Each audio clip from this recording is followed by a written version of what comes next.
مشرق وسطی کا آتش فشاں۔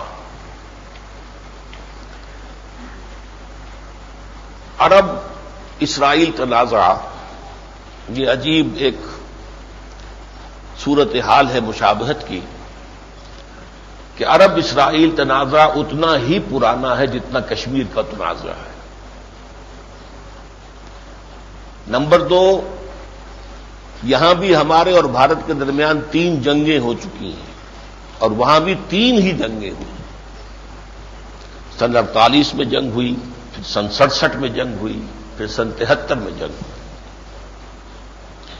اب جو ہے حالیہ انتفاضہ جو چل رہا ہے یہ تقریباً 1.5 سال سے ہے اور اس میں روز بروز شدت پیدا ہو رہی ہے، اور اسرائیل کی طرف سے اس کے وزیر اعظم کی طرف سے خونخواری اور یوں سمجھیے کہ بہیمیت اور ہر طریقے کی جو ہے ظلم جو جس طرح روا رکھے جا رہے ہیں، اس سے واقعتاً اب یہ صورتحال ایک آتش فشاں کے بالکل معلوم ہوتا ہے کہ دہانے پر پہنچ چکی ہے۔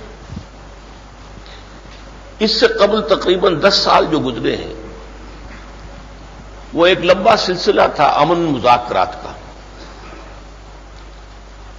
یہ امن مذاکرات شروع ہوئے تھے خلیج کی جنگ کے فوراً بعد۔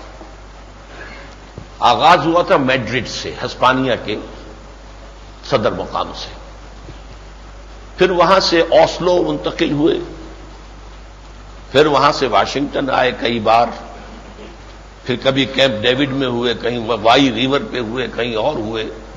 یہ سلسلہ چل رہا تھا اور یہ ایک حد تک مفاہمت تو ہو گئی تھی۔ اس بات پر مفاہمت ہو گئی تھی کہ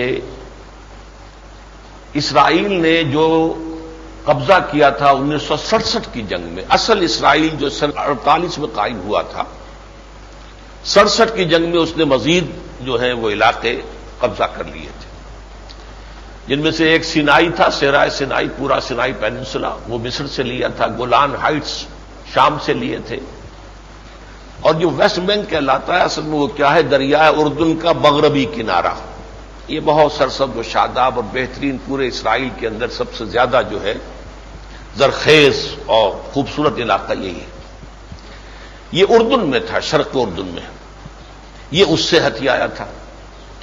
تو اس طریقے سے طے یہ ہو گیا تھا کہ یہ علاقے اسرائیل خالی کر دے گا اور ان پر مشتمل غازہ سٹرپ اور یہ ویسٹ بینک، ان پر مشتمل ایک ریاست قائم ہوگی، فلسطینی ریاست، انڈیپینڈنٹ ریاست ہوگی۔ ان دونوں ریاستوں کے درمیان باقی اسرائیل رہ جائے گا، ان کے درمیان مفاہمت ہوگی، لین دین ہوگا، نارمل معاملات ہوں گے اور فل انڈیپینڈنٹ پیلسٹینین اسٹیٹ وجود میں آ جائے گی۔ البتہ یروشلم کا معاملہ بعد میں طے کریں گے، اور مقطعے میں آ پڑی ہے سخن گسترانہ بات۔ ایک تو یروشلم کا معاملہ تھا اور دوسرے ان فلسطینی مہاجرین کا کہ جو اسرائیل سے نکالے گئے، کوئی شرق اردن میں پڑے ہوئے ہیں، کوئی لبنان میں پڑے ہوئے ہیں لاکھوں کی تعداد میں، ان کے کیمپس ہیں۔ کچھ کیمپس جو ہیں یہ ویسٹ بینک جو ہے، جو انہوں نے سن 67 میں جس کو قبضہ کیا تھا اس علاقے میں ہیں۔ تقریباً 30-35 لاکھ جو ہیں وہ اس طریقے سے گھر بدر ہیں۔ اس حوالے سے ان کے بارے میں بھی فلسطینیوں کا مطالبہ یہ تھا کہ انہیں واپس اسرائیل میں آ کر آباد ہونے کی جو ہے وہ اجازت ہونی چاہیے۔ یہ دونوں ایشوز اوپن چھوڑ دیے گئے تھے، لیکن جب مرحلہ آ گیا کہ اب اس مسئلے پر فیصلہ کن بات ہو، تو جیسے آپ دیکھتے ہیں کہ بچے جب کھیل رہے ہوتے ہیں تو اگر ایک فریق ہارنے لگے تو پھر جسے آپ رونگی کہتے ہیں پھر وہ رونگ مارتا ہے، جھگڑا کرتا ہے، لڑائی کرتا ہے، فساد کرتا ہے تاکہ بات ختم ہو جائے اور اس طریقے سے شکست سے بچ جائے۔ شیرون نے بعین ہی وہی حرکت کی۔ یہ مذاکرات اپنی انتہا کو پہنچے ہوئے تھے اور یروشلم کا مسئلہ اب زیر بحث تھا کہ شیرون نے، وہ اس وقت وزیر اعظم نہیں تھا، لیکن یہ کہ وہ صاف نظر آ رہا تھا کہ اگلا جو انتخاب ہونے والا ہے اس میں وہی وزیر اعظم ہو جائے گا۔ اس وقت تک ایہود بارک تھا، براک یا براک۔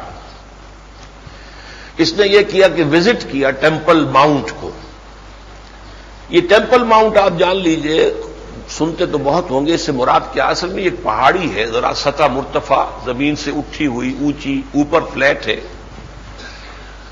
اور یہ وہ جگہ ہے جس پہ حضرت سلیمان علیہ السلام نے مسجد بنائی تھی، مسجد اقصی جسے ہم کہیں گے، لیکن جس کو کہ یہودیوں کی روایات میں ٹیمپل کہا جاتا ہے، کنگ سولومنز ٹیمپل، اس کو گرا دیا گیا تھا 587 قبل مسیح میں نیبوکڈ نظر جو عراق کا بادشاہ تھا اس نے گرایا تھا.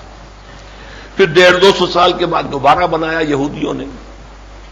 پھر اسے سن 70 عیسوی میں ایک رومن جنرل ٹائٹس رومی نے گرا دیا تھا، اس وقت سے وہ گرا پڑا ہوا. لیکن اس عرصے میں سن 70 کے بعد آپ کو معلوم ہے 571 میں حضور کی ولادت ہوئی ہے، 500 برس کے بعد، اور اس کے بعد حضرت عمر کے دور خلافت میں بیت المقدس جو ہے مسلمانوں کو مل گیا، فتح ہو گیا، ہینڈ اوور کیا کرسچنز نے. تو وہاں پر ایک تو مسجد تعمیر کی گئی، وہ مسجد اقصی ہے. نمبر 2 یہ کہ اسی میں ایک چٹان ایسی ہے نمایاں ابھری ہوئی، جیسے آپ حج اور عمرے کے لیے جاتے ہیں تو کوہ صفا نظر آتا ہے یا کوہ مروہ، بس نشانیاں ہیں، اب کوہ کہاں گئے، کوہ کا تو نام و نشان ختم ہوا. اسی طرح ایک نشانی کے طور پر چٹان ابھری ہوئی ہے. یہاں سے حضور کا سفر معراج شروع ہوا تھا. حضور کا سفر معراج پہلے مکے سے بیت المقدس تک وہ زمینی سفر تھا، پھر یہاں سے اسینڈ آسمان میں، ہیونز کے اندر، اسینشن ٹو ہیونز یہاں سے شروع ہوا. اس اعتبار سے یہ مسلمانوں کے نزدیک بہت مقدس اور متبرک جو ہے چٹان ہے.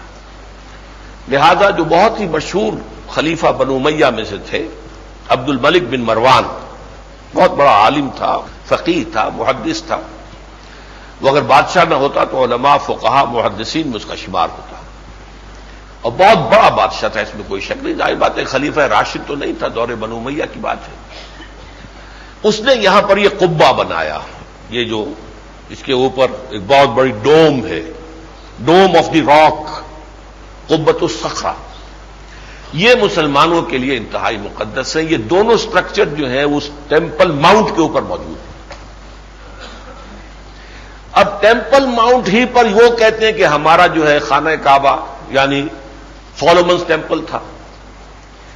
انہوں نے بڑی لمبی تاریخی جد و جہد کے ذریعے سے دوبارہ جب داخلہ حاصل کیا ہے اور قبضہ مل گیا 1967 میں انہیں بیت المقدس کا، تو وہ بے چین ہیں. ان کا جو دن گزر رہا ہے وہ بے چینی میں گزر رہا ہے کہ ہمیں دوبارہ اپنا وہ تھرڈ ٹیمپل تعمیر کرنا ہے، اور اس تھرڈ ٹیمپل کو تعمیر کرنے کے لیے مسجد اقصی گرانی پڑے گی اور قبۃ الصخرہ گرانا پڑے گا. یہ ہے سخن گسترانہ بات.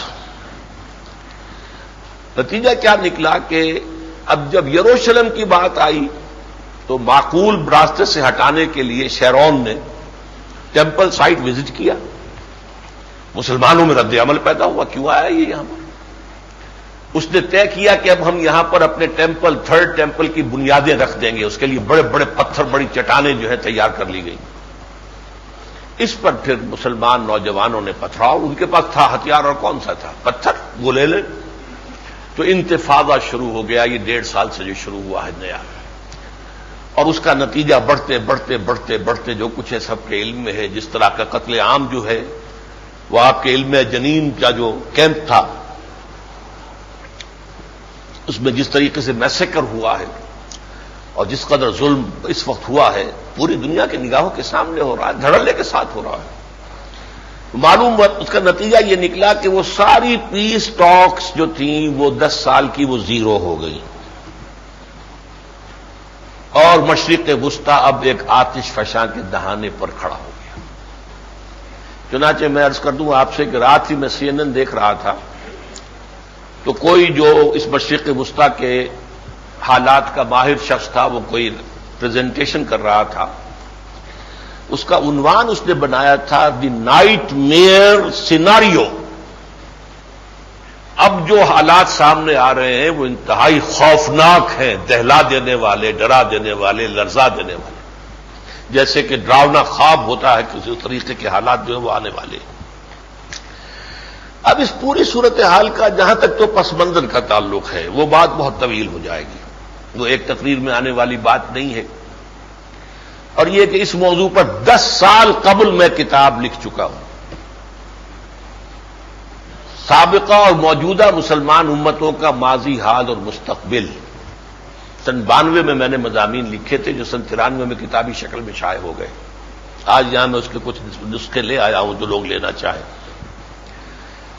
تو اب ظاہر بات ہے کہ وہ بات جو تفصیل کے ساتھ ایک کتاب میں آئی ہے یہاں میں چند جملے میں بیان نہیں کر سکتا، البتہ 3 باتیں ضرور نوٹ کر لیجیے۔ یہ سابقہ اور موجودہ مسلمان امت سے مراد کیا ہے؟ موجودہ مسلمان امت، امت محمد صلی اللہ علیہ وسلم، یہ ملٹی نیشنل ہے، عرب، عجم، شرقی، غربی، شمالی، جنوبی، کالے، گورے، پیلے، ہر طرح کی۔ اس سے پہلے جو امت تھی وہ امت تھی حضرت موسیٰ علیہ السلام کی، اور وہ ایک نسلی تھی، یونی ریشیل، بنی اسرائیل، ایک خاندان، حضرت یعقوب کے 12 بیٹوں کی نسلیں، ان کے قبیلے 12، وہ بنی اسرائیل تھے۔ وہ ہم سے پہلے امت مسلمہ وہی تھے، custodians of the message of God, custodians of the law of God, آسمانی شریعت کے اور آسمانی ہدایت کے وہی لوگ تھے کہ جو امین تھے۔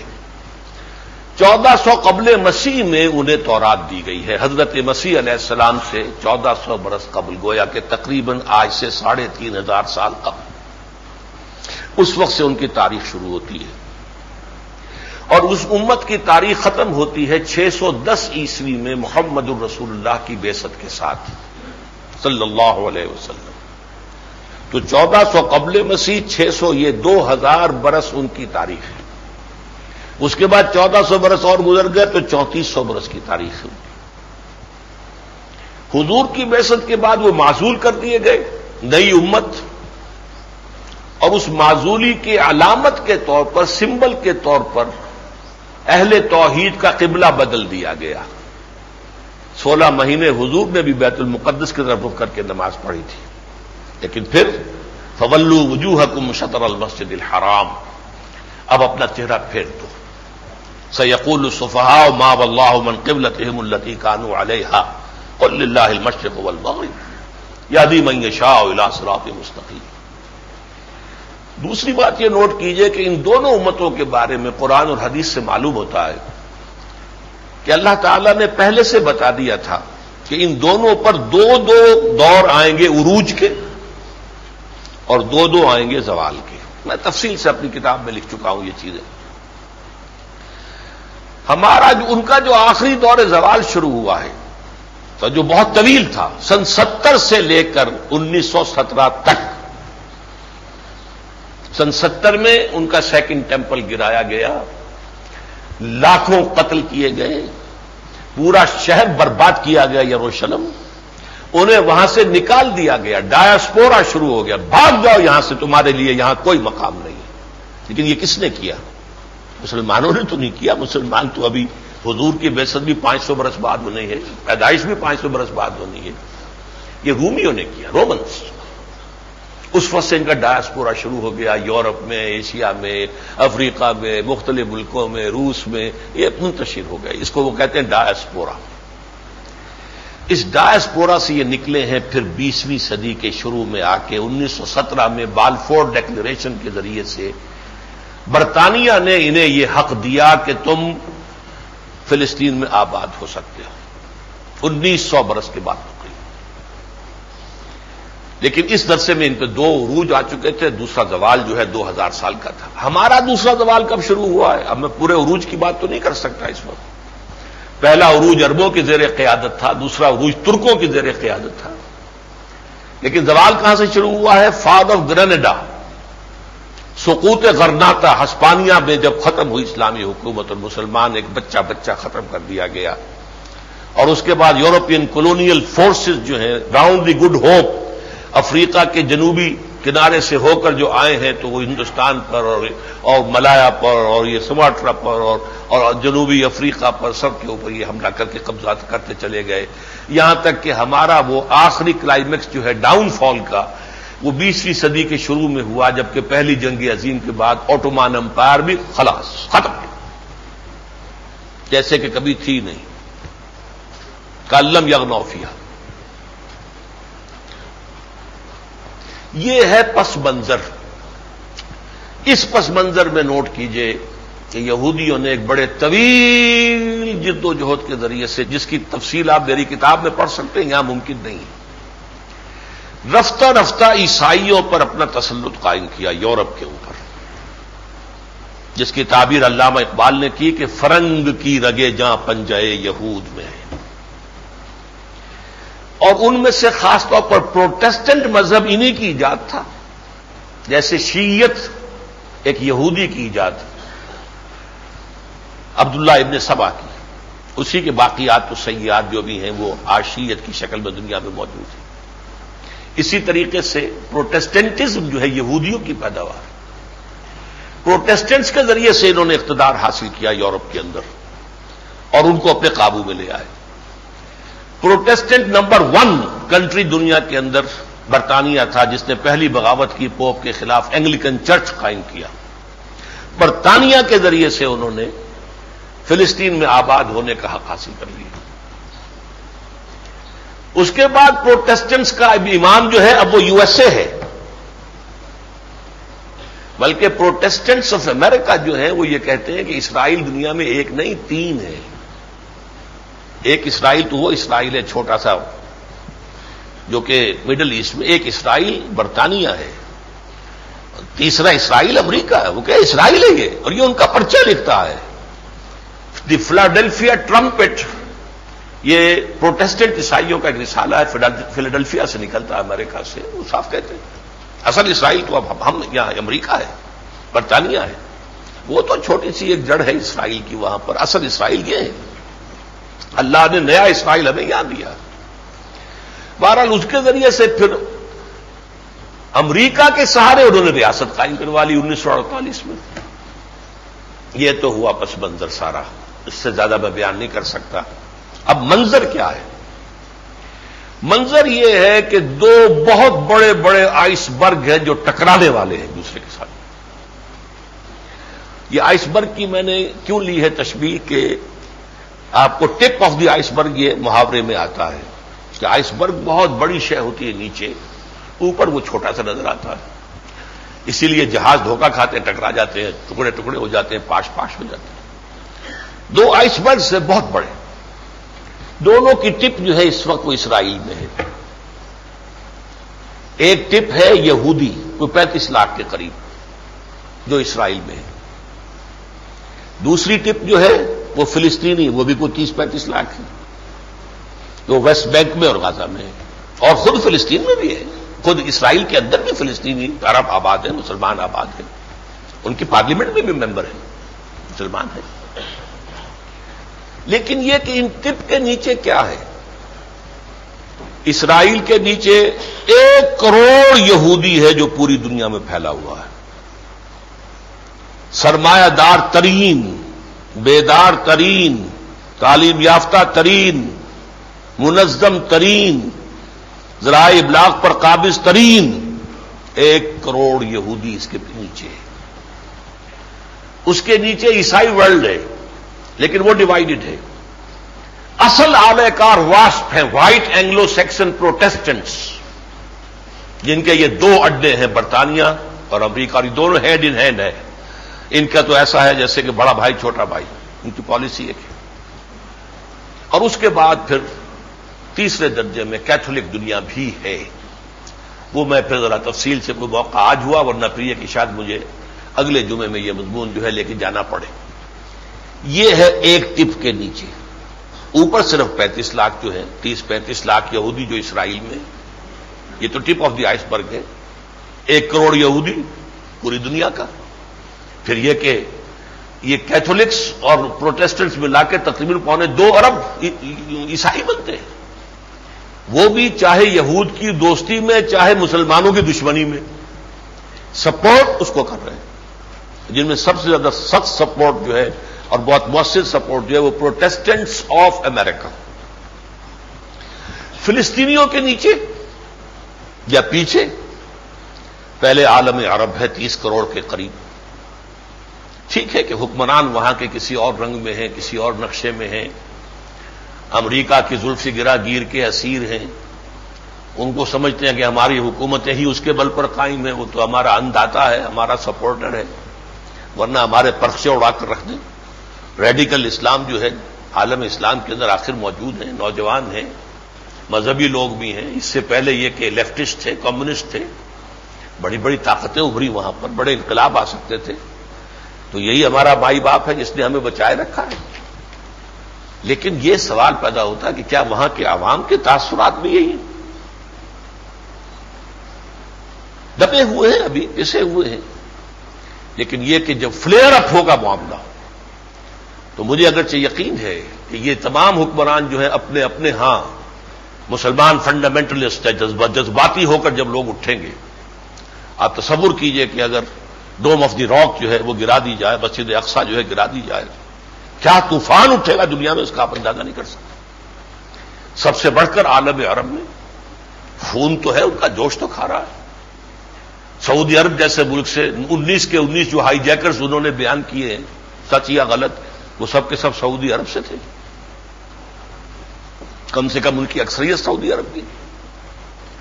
اور اس کے بعد یہ ہے مزید 1 ارب نان عرب مسلمز، عجمی مسلمان.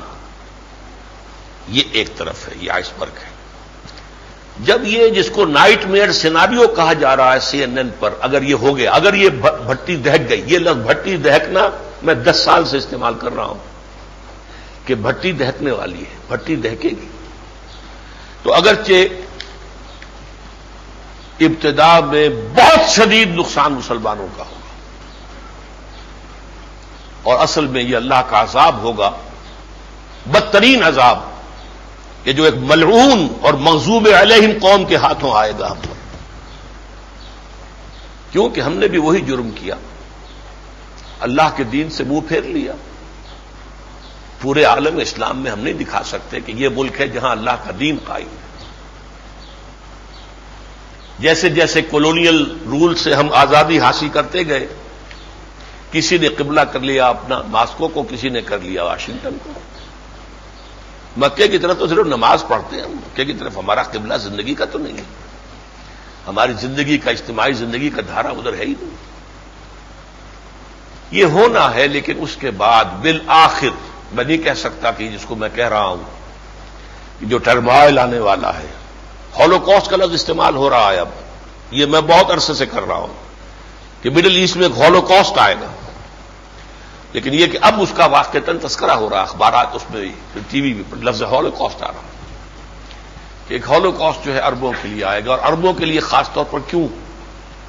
اس لیے کہ وہ امت مسلمہ کے زیادہ برگزیدہ اور افضل حصہ ہیں. ان پر اللہ کا بہت بڑا فضل ہے، انہی میں سے محمد تھے صلی اللہ علیہ وسلم. یہ رتبہ بلند ملا جس کو مل گیا، ہر مدعی کے واسطے دار و نسل کا. پھر یہ کہ ان کی زبان میں اللہ کا یہ کلام موجود ہے، مادری زبان میں. انہیں سمجھنے کے لیے کوئی گرامر پڑھنے کی مشقت نہیں جھیلنی پڑتی، کوئی پاپڑ نہیں بیلنے پڑتے، کوئی چٹائی توڑ تعلیم حاصل نہیں کرنی پڑتی. بہرحال صورتحال اس وقت یہ ہے، یہ جو تصادم ہونے والا ہے جسے نائٹ میئر سیناریو کہا جا رہا ہے ذرائع ابلاغ پر، اب میں ذرا اس کا تجزیہ کرنا چاہتا ہوں. قرآن مجید میں ایک جگہ آیا لیسو سواء، وہ سب کے سب ایک جیسے نہیں ہیں. دنیا میں تمام انسان ایک جیسے نہیں ہوتے، نہ ہر زن دنستو، نہ ہر مرد مرد، خدا پنجنگوش یکساں نہ کر.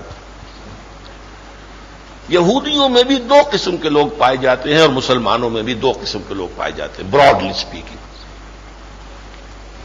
مسلمانوں میں سے ایک نقطہ نظر تو یہ تھا جو ابتدا میں تو سب مسلمانوں کا تھا اور اصولی اعتبار سے بالکل درست موقف ہے، 100% کریکٹ موقف ہے، کہ اسرائیل کا قیام غلط، بہت بڑا ظلم. کوئی حق اسرائیل کا نہیں تھا کہ یہاں پر یہودیوں کو لا کر آباد کیا جاتا. یہ انگریزوں اور امریکیوں کی سازش، ان کی بدمعاشی، ان کا ظلم. ایک قوم ایک ملک سے 2000 برس سے نکلی ہوئی ہے، اس کا حق کہاں سے آ گیا؟ علامہ اقبال نے اس پر کہا تھا کہ ہے ارض فلسطین پہ یہودی کا اگر حق، ہسپانیہ پہ حق نہیں کیوں اہل عرب کا؟ یہ 2000 برس پہلے کے نکلے ہوئے کو لا کر دوبارہ آباد کر رہے ہیں، تو عربوں کو لے جا ہسپانیہ میں آباد کرو۔ یہ تو 2000 برس کی بات ہے، وہ 500 برس کی بات ہے۔ اور اس سے بھی بڑھ کر میں آپ سے کہتا ہوں کہ ہندوستان پر مسلمانوں کا حق 18ویں صدی عیسوی کے شروع تک حضرت اورنگزیب عالمگیر رحمت اللہ علیہ کے دور حکومت تک پورا ہندوستان مسلمان کا تھا کہ نہیں تھا؟ دلواؤ مسلمانوں کو سارا ہندوستان۔ ظلم، تعدی، دھوس، دھاندلی یہ ہے، اور جس چیز کی بنیاد ظلم پر، دھاندلی پر، دھوس پر ہو، ناانصافی پر ہو، اس کو باقی رہنے کا کوئی حق حاصل نہیں ہے۔ یہ ہے ایک انتہائی ویو۔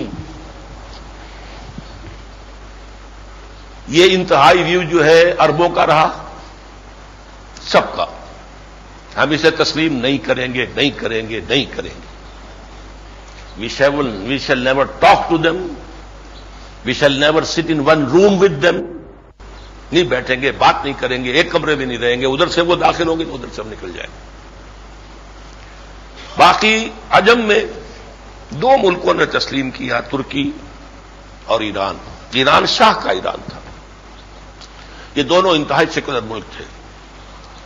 اقبال نے انہی دونوں کے بارے میں کہا تھا نہ مصطفیٰ نہ رضا شاہ میں نمود اس کی کہ روح شرق بدن کی تلاش میں ہے ابھی۔ کچھ امیدیں وابستہ ہوئی تھی، کبھی مصطفیٰ کمال سے، کبھی رضا شاہ پہلوی سے، لیکن نہیں، پھر مایوس ہو گئے۔ نہ مصطفیٰ نہ رضا شاہ میں نمود اس کی کہ روح شرق بدن کی تلاش میں ہے ابھی۔ بہرحال لیکن یہ کہ کیا کریں، رفتہ رفتہ اس موقف کے اندر کمزوری پیدا ہونی شروع ہوئی۔ اصولی موقف درست، اصول اپنی جگہ۔ آپ کو معلوم ہونا چاہیے کہ تقدیر کے قاضی کا یہ فتویٰ ہے ازل سے، ہے جرم ضعیفی کی سزا مرگ مفاجات۔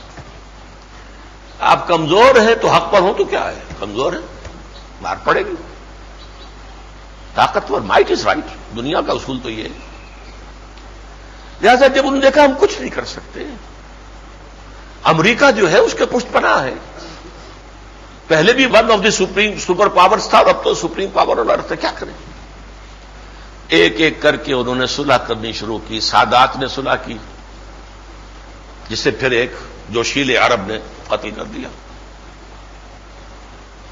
اس کے بعد پھر شرق اردن نے صلح کر لی، شاہ حسین جو ہے بغلگیر ہو گئے اسحاق ریبن سے، اور یہاں تک بات آ پہنچی ہے کہ اب شاہ عبد العزیز کے بیٹے عبداللہ ولی عہد سعودی عرب، انہوں نے یہ کہا، اور پوری اسلامی کانفرنس نے جو غالباً عرب لیگ کی جو ہے اس نے اس بات کو مان لیا ہے کہ اگر اسرائیل اپنے سن 67 سے قبل کے حدود میں واپس چلا جائے اور باقی جو اس نے علاقے لیے تھے سارے کے سارے خالی کر دے اور وہاں پر فلسطینی ریاست قائم ہو جائے تو تمام عرب ممالک اسے تسلیم کر لیں گے۔ اب صرف ایک ملک ہے دنیا میں، پاکستان، جس نے ابھی تک یہ کمٹ نہیں کیا۔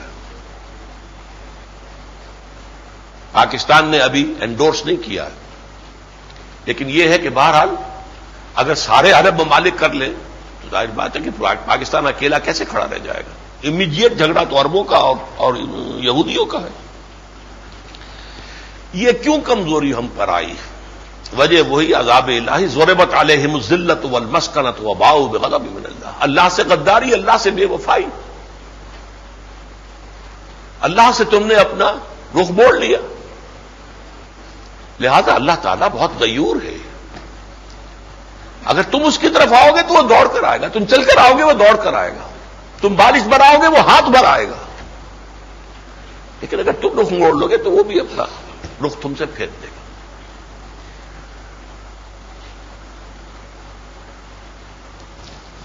یہ تو ایک حصہ ہے مسلمانوں میں سے جو میں نے کہا کہ ایک تو اصولی موقف ہے اور دوسرا جو ہے یہ کہ امن کی کوئی شکل اب ہونی چاہیے، جو اس حد تک پہنچ چکی ہے کہ اگر تسلیم کر لے اور وہ واپس جانے پر آمادہ ہو جائے، اپنی پری 67 باؤنڈریز کے اندر چلا جائے، تو پھر ہم سب تسلیم کر لیں گے، امن ہو جائے گا۔ اسی طریقے سے یہودیوں میں بھی دو حصے ہیں۔ براڈلی اسپیکنگ یوں سمجھیے کہ ایک یہودی ہے مذہبی، ایک ہے سیکولر، ایک عملی پریکٹسنگ یہودی ہے، ایک سیکولر ہے۔ سیکولر زائنزم جو ہے وہ سیکولر یہودیوں کی تحریک ہے، مذہبی یہودیوں کی تحریک نہیں ہے۔ زائنزم از اے موومنٹ، اس کو ایکویٹ نہ کیجئے۔ جوڈائزم اینڈ زائنزم یہ ایک نہیں ہے، یہ یہودیوں کی ایک خاص تحریک ہے جو اس کے بہت بڑے بڑے سرمایہ دار لوگ، بڑے bankers, house of Rothschilds, house of Goldsmiths, یہ جو بڑے بڑے بینکرز تھے جنہوں نے کہ یورپ کو جکڑ لیا تھا اور امریکہ کو جکڑا ہوا ہے، ٹریلینز کے اندر ڈالر کے اندر جو ہے قرضہ ہے، امریکی حکومت جو ہے مقروض ہے ان یہودی بینکرز کی، ٹریلینز۔ دنیا کی جو سب سے زیادہ مقروض ترین جو حکومت ہے وہ امریکہ کی، یونائٹڈ اسٹیٹس آف امریکہ ہے۔ بہرحال کو ایک علیحدہ ایشو ہو جائے گا۔ تو یہودیوں میں جو انتہا پسند یہودی ہے، کٹر یہودی ہے، پریکٹسنگ یہودی ہے، اس کا ارادہ کیا ہے؟ گریٹر اسرائیل بنانا ہے۔ گریٹر اسرائیل یہی نہیں صرف، بلکہ گریٹر اسرائیل میں شامل ہوگا مصر کا بہت بڑا علاقہ، انتہائی زرخیز، سارا صحرائے سینا، پورا لبنان، پورا اردن، سعودی عرب کا شمالی حصہ، مکمل عراق اور شام اور ترکی کا بھی کچھ جنوبی حصہ۔ دس از دی گریٹر اسرائیل، یہ بنانا ہے۔ یہی وجہ ہے کہ وہ پیس ٹاکس کے ہمیشہ مخالف رہے۔ جب land for peace, peace for land, جب یہ سلسلہ چلا ہے، اسحاق ریبین جب دستخط کر کے آیا ہے تو کس نے مارا اسے؟ ایک یہودی نے مارا۔ تم کون ہوتے ہو؟ کیوں علاقے واپس کر رہے ہیں؟ اب تو اور لینے ہیں، گریٹر اسرائیل بنانا ہے۔ نمبر 2 وہ کہتے ہیں کہ nothing doing about Jerusalem, that is exclusively ours and that will remain for eternity the capital of great Israel۔ اس میں ہم کوئی کسی کی شراکت قبول نہیں کر سکتے، یہ دارالخلافہ ہوگا، ایکسکلوسیو ہوگا۔ اور نمبر 3 ہمیں ہر قیمت پر ٹیمپل بنانا ہے، اور یہاں کسی عرب کا کام نہیں ہے، ان کے ساتھ صلح کرنے کی بجائے انہیں ختم کرو یا انہیں دھکیل دو، شرق اردن میں دھکیل دو، ویسٹ بینک کے جو فلسطینی ہیں ان کو دھکیلا ادھر دریا کے ادھر پھینک دو، غازہ اسٹرپ والوں کو ادھر صحرا سینا میں پھینک دو۔ اور اب باقاعدہ ان کے ہاں ایک وزیر جو آیا ہے نیا، پہلی مرتبہ ان کی وزارت میں ایک بڑا مکمل داڑھی والا پریکٹسنگ یہودی شامل ہو گیا ہے، اس کا نام ہے افی ایتام، اور اس نے صاف یہ کہا ہے کہ انہیں صحرائے سینا میں دھکیل دیا جائے اور مصر سے کہا جائے وہاں ان کی فلسطینی ریاست قائم کر دیں، یہاں ان کا کوئی حق نہیں۔ یہ ہے ایک ایکسٹریم ویو، لیکن دوسرا وہاں پر بھی نرم ہے، سیکولر ویو ہے۔ وہ کہتے ہیں گریٹر اسرائیل قائم کر کے جو خون اور خرابہ ہوگا، فساد ہوگا، اس سے کیا فائدہ؟ اس چھوٹے سے اسرائیل کے ساتھ بھی ہمیں کتنی جانیں دینی پڑ رہی ہیں، بڑے کے ساتھ کتنی جانیں، آخر ہم 10,000 ان کا ماریں گے تو 100 تو ہمارا بھی مرے گا نا، تو ہم تو ہے ہی 1 کروڑ، وہ 30 کروڑ ہے، بلکہ مسلمان سارے ملا لیں تو 150 کروڑ ہے۔ تو وہ ریئلسٹک ہے، وہ یہ کہتے ہیں کہ اس کی بجائے ہمارا یہ اسرائیل بن گیا ہے، ہم صلح کر لیں عربوں سے، کزنز بھی ہیں ہم، وہ بھی ابراہیم کی اولاد ہیں، ہم بھی ابراہیم کی اولاد ہیں، وہ بھی سیمیٹکس ہیں، ہم بھی سیمیٹکس ہیں، لیٹ اس بی فرینڈس۔ اور جیسے دنیا میں اکنامک یونٹس بن رہے ہیں، جیسے یورپ جو ہے ایک بن گیا تھا، پہلے اکنامک یونٹ بنا تھا وہ، اب وہ بڑھتے بڑھتے آگے جا رہا ہے، کرنسی بھی ایک ہو گئی ہے اور آگے بڑھ سکتا ہے، یونین اور گہری ہو سکتی ہے۔ تو ہم ایک علاقہ بنا لیں، اس پورے علاقے کے اندر عرب اور اسرائیل یہ ایک یونٹ بن جائے۔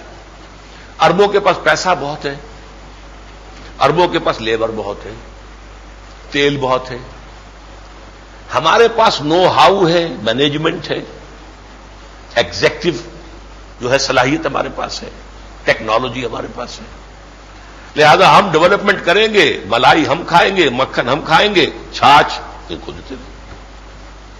تو ہمیں آم کھانے ہیں، پیڑ گرنے کی ضرورت نہیں ہے۔ یہ ہے ایک ویو، یہ ان کی لیفٹسٹ پارٹی کا ویو۔ سینٹرسٹ پارٹی جو ہے لیبر پارٹی، جس کا شمون پیریس جو ہے اس وقت وزیر خارجہ ہے، اور وہ پسند نہیں کر رہا ہے، ریلیکٹنٹ ہے جو کچھ ہوا ہے، شیرون جو کچھ کر رہا ہے، لیکن شیرون نے یہ کر لیا ہے کہ اگر وہ پارٹی اس کا ساتھ چھوڑ بھی جائے تو دو الٹرا ریشسٹ، الٹرا نیشنلسٹ پارٹیوں کو اس نے شامل کر لیا ہے۔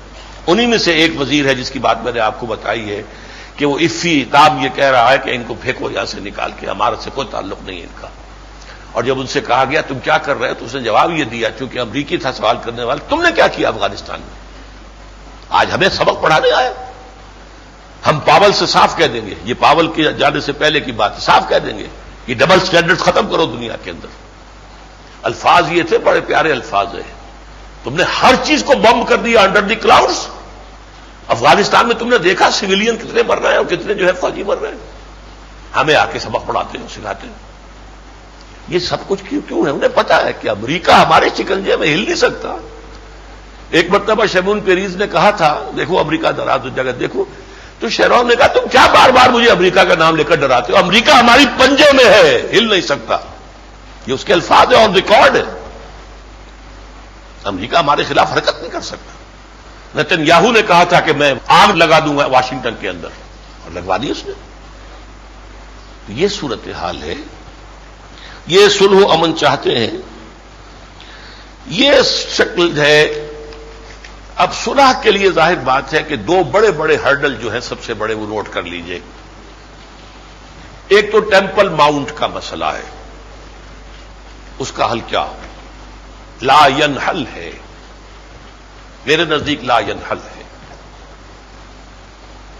دوسرے یہ کہ یہ 30-35 لاکھ جو پناہ گزین ہیں، ریفیوجیز ہیں، ان کو واپس لینے کے لیے اسرائیل بالکل تیار نہیں۔ وہ تو ڈوب جائے گی کشتی۔ آپ کو معلوم ہے اسرائیل کتنا بڑا ملک ہے؟ کوئی اندازہ ہے؟ ہماری ریاست بھاولپور سے چھوٹا ہے،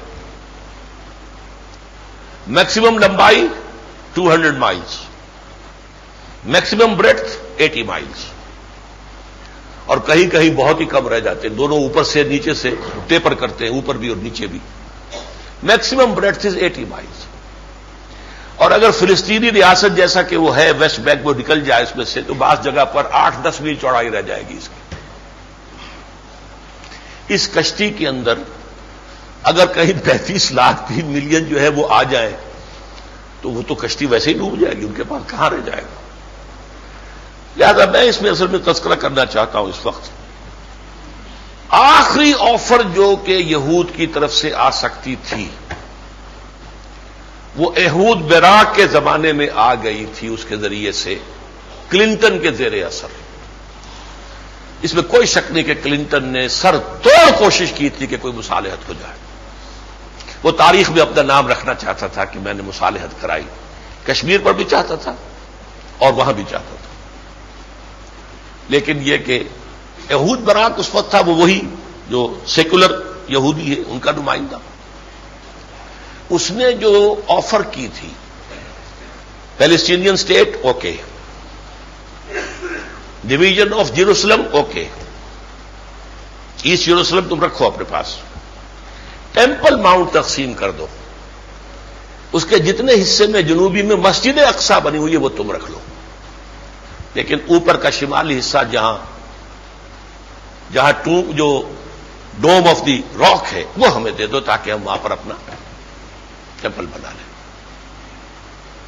باقی یہ کہ ریفیوجیز جو ہیں انہیں مسلمان ملک جو ہے اپنے اندر جذب کرے، مسلمان بھائی ہیں، انہیں ریفیوجی نہ قرار دیں، انہیں وہ اپنے ملک کے اندر جو ہے شہریت دیں، سعودی عرب لے لے، مصر لے لے، جارڈن لے لے۔ میرے نزدیک اس سے آگے کوئی یہودی جا نہیں سکتا کہ ٹیمپل ماؤنٹ کی بھی تقسیم کے اوپر راضی ہو جائے۔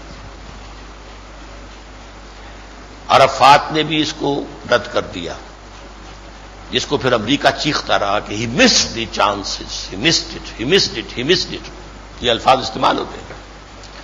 لیکن عرفات ہی نے نہیں صرف کیا رد، شیرون نے بھی رد کیا. شیرون نے اسی لیے اسی وقت جو ہے وہ معاملہ شروع کر دیا، روند جو ہے ڈالی ہے کھیل کے اندر کہ یہ فساد کھڑا ہو جائے، والکینو ایرپٹ ہو جائے، یہ بات آگے نہ بڑھے. اور اس نے رد کر دیا تھا کہ یہ جو بھی باراک کہہ رہا ہے ہم نہیں مانیں گے. آپ کو معلوم ہے کہ جب پہلی مرتبہ جو ہے وہ فیصلہ کر کے آیا تھا لینڈ فار پیس کا اسحاق رابین، تو اسے قتل کرنے والا ایک یہودی تھا نا، کسی مسلمان نے تو قتل نہیں کیا تھا، یہودی نوجوان تھا جس نے قتل کیا، مذہبی آدمی. بہرحال میں اس وقت تذکرہ کر رہا ہوں کہ تازہ جو پرچہ ہے نیوز ویک کا، میں حیران ہوا ہوں. ایک تو یہ کہ اس نے بہت شدت کے ساتھ تنقید کی ہے Sharon per, very surprising for me, very surprising, بہت شدید. نمبر 2 یہ کہ اس میں ایک مضمون شائع ہوا ہے کرسٹوفر ڈکی اور Daniel Kleidman, a blueprint for peace. اور اس میں وہ یہاں تک چلے گئے ہیں دونوں کہ پورا ٹیمپل ماؤنٹ جو ہے مسلمانوں کو دے دیا جائے، یعنی جس میں مسجد اقصی بھی انٹیکٹ رہتی ہے اور جو ڈوم آف دی راک ہے قبۃ صخرہ بھی. البتہ ویسٹ وال جو ہے، ویلنگ وال، جو ان کے خیال میں جو ان کا اوریجنل ہوتا تھا، جو حضرت سلیمان کی تعمیر تھی، اس کا یہ بچا کچا حصہ ہے. یہ اور اس کے سامنے میدان پڑا ہوا، یہ یہودیوں کے پاس ہو، یہاں یہ اپنا ٹیمپل بنا لیں. یہ ہے. لیکن یہ کہ اگر واقعتاً یہ ہو جائے تو میں سمجھتا ہوں کہ یہ بہت بڑی بات ہوگی. لیکن میں سمجھتا ہوں کہ کسی صورت میں بھی اب، چونکہ اب جو ہے اسرائیل کی حکومت میں وہ جو سیکولر اور جو معتدل لوگ تھے وہ کم ہوتے جا رہے ہیں. شیرون اگرچہ داڑھی والا نہیں ہے، مذہبی آدمی نہیں ہے، لیکن ہے اسی طرف کا. اور اب انہوں نے مزید، جیسا کہ میں نے بتایا، خالص مذہبی لوگوں کو بھی اپنی کیبنٹ میں لے کر اپنے آپ نے قدم مضبوط کر لیے ہیں. لہذا ہونا کیا ہے، میں ڈرتے ہوئے کہہ رہا ہوں، آتش فشاں پھٹنا ہے، نائٹ میئر سیناریو آنا ہے. بہت خوفناک جنگ ہوگی جس میں نے عرض کیا پہلے مسلمانوں کو شدید نقصان ہوں گے، ہمیں سزا ملے گی. پھر کچھ واقعات ہونے والے ہیں جس کا پھر اب تو وقت نہیں ہے. میں اپنی اس گفتگو کو اگلے جمعے پر، ابھی میں چاہتا تھا اسے مکمل کروں، لیکن ایک اہم ترین حصہ جو ہے کہ آخر کار جو ہونا ہے، اقبال نے اس کو بھی دیکھ لیا تھا آج سے 60-70 سال قبل. نکل کے صحرا سے جس نے روما کی سلطنت کو الٹ دیا تھا، سنا ہے یہ قدسیوں سے میں نے، وہ شیر پھر ہوشیار ہوگا. ان دی لانگ رن یہ ہونا ہے. احادیث میں تو ہے ہی، بالآخر جو ہے حضرت مہدی سلام علیہ ان کا ظہور، پھر حضرت عیسیٰ کا نزول، اس کے نتیجے میں پوری دنیا میں اسلامی نظام کا قیام، خلافت علی منہاج، وہ تو ہونا ہے. اس میں تو کسی شک و شبہ کی گنجائش نہیں. اس میں پاکستان افغانستان کا بہت بڑا رول ہے. وہ اگرچہ بظاہر احوال اس وقت معلوم ہوتا ہے کہ محال مطلق ہے، کیسے ممکن ہے پاکستان کے حالات میں اور کوئی اسلامی کام ہو جائے.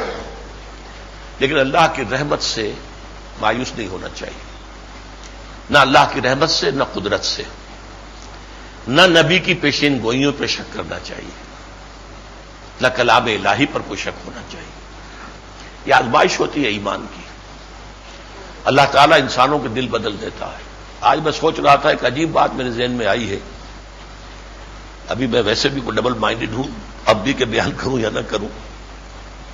مشرف کی شخصیت جو ہے میرے نزدیک ابو جہل اور حضرت عمر جو اسلام لانے سے قبل تھے ان کے مشابہ ہے. عمر پری اسلام اور ابو جہل یہ بالکل متوازی شخصیتیں تھیں. یہی وجہ ہے کہ حضور نے اپنی جھولی پھیلا کر کہا تھا، اے اللہ ان دو میں سے ایک کو ضرور میری جھولی میں ڈال دے، عمر ابن ہشام یعنی ابو جہل یا عمر ابن الخطاب. یہ دونوں زبردست آدمی تھے، سیدھا وار کرتے تھے، بیک سے نہیں، سچ بات کو سچ مانتے تھے. ابو جہل نے کہہ دیا تھا محمد نے کبھی جھوٹ نہیں بولا، اس کے اندر مردانگی تھی، بزدل نہیں تھا. یہی سارے اوصاف بدرجہ اتم حضرت عمر میں تھے. اب اللہ نے عمر کو چن لیا، وہ رابع درگاہ ہو گیا، یہ عمر فاروق بن گئے. اللہ تعالیٰ سے بعید نہیں ہے. عمر جو ہے قتل کرنے کے ارادے سے نکلے تھے حضور کے اور غلام بن گئے. اللہ تعالیٰ دل پھیر دے مشرف کا، باصلاحیت ہے، باہمت ہے، اس میں کوئی شک نہیں. ذہین ہے، اس میں کوئی شک نہیں. سیاستدانوں کو ثابت کر رہا ہے کہ ان سے بڑھ کر سیاستدان ہے. بہرحال اللہ تعالیٰ سے بعید نہیں ہے. اللہ تعالیٰ اس کی قلب ماہیت کر دے، اس کے لیے دعا کریں. اس لیے کہ حضور نے فرمایا تمام انسانوں کے دل اللہ تعالیٰ کی 2 انگلیوں کے مابین ہے، جدھر چاہتا پھیر دیتا. اللہ تعالیٰ پھر سکتا ہے. اس حوالے سے کچھ پتا نہیں کدھر سے راؤنڈ دی کارنر کیا ہے، لیکن ہے، رول ہے پاکستان کا اور افغانستان کا، اور یہاں سے فوجی جائیں گی حضرت مسیح علیہ السلام کی مدد کے لیے بھی، ان کے ساتھ کھڑے ہو کر لڑنے کے لیے اور یروشلم واپس لینے کے لیے، اور یہیں سے جائیں گی حضرت مہدی کی حکومت کو مضبوط کرنے کے لیے عرب کے اندر. یہ خبریں دی ہیں محمد رسول اللہ نے، وہ صادق المصدوق. بہرحال فی الحال اگرچہ حالات ہمارے جو ہیں وہ بہت مایوس کن ہیں، لیکن یہ کہ حالات کو بدلتے دیر نہیں لگتی. آخر میں تو صرف ایک اعلان کروں گا، باقی اعلانات جو ہیں عزیز عاقب سعید کریں گے، اور وہی نماز بھی آپ کو پڑھائیں گے، اور آج ایک نکاح بھی ہے وہ بھی وہی پڑھائیں گے. میں تو بلکہ چاہوں گا کہ جیسے ہی فرض نماز ختم ہو مجھے آپ اجازت دے دیجیے گا، میں نکل جاؤں گا، مجھے تھکان ہو گئی ہے. بہرحال میں عرض یہ کر رہا تھا کہ میری کتاب جو ہے، اب یہ حالات جو 10 سال پہلے میں نے بیان کیے تھے، جو اس وقت آ رہا ہے کا خلق الصبح، جیسے حدیث میں آتا ہے کہ حضور پر جب وحی شروع ہوئی تھی تو سچے خواب آتے تھے، کہ جو کچھ آپ خواب میں دیکھتے تھے چند دن کے بعد وہ واقعہ ایسے ظاہر ہوتا تھا جیسے کہ سورج جو ہے طلوع ہو رہا ہے اور صبح پاؤ پھٹ رہی ہے. وہ چیزیں آپ کو میری اس کتاب میں ملیں گی. پورا پس منظر کیا ہے اور اب کدھر جا رہی ہے تاریخ. اللہ تعالی ہم میں سے ہر شخص کو توفیق دے کہ ہم اپنے گریبانوں میں جھانکیں، اور یہ کہ ہر شخص اپنا انفرادی رول معین کرے، اسے کیا کرنا ہے. پوری دنیا جو ہے کامیاب ہو جائے اور میں ناکام ہو گیا ہوں تو میں تو ہلاک ہو گیا، اور پوری دنیا جو ہے ہلاک ہو جائے میں کامیاب ہو جاؤں تو میں کامیاب ہو جاؤں گا اللہ کے. تو علیکم انفسکم، تم پر ذمہ داری تو اصل جو ہے وہ اپنی آتی ہے. لا یضرکم من ضل اذا اهتدیتم، اگر تم ہدایت پر ہوگے تو گمراہ ہوا کرے لوگ، تمہیں کوئی نقصان نہیں ہوگا.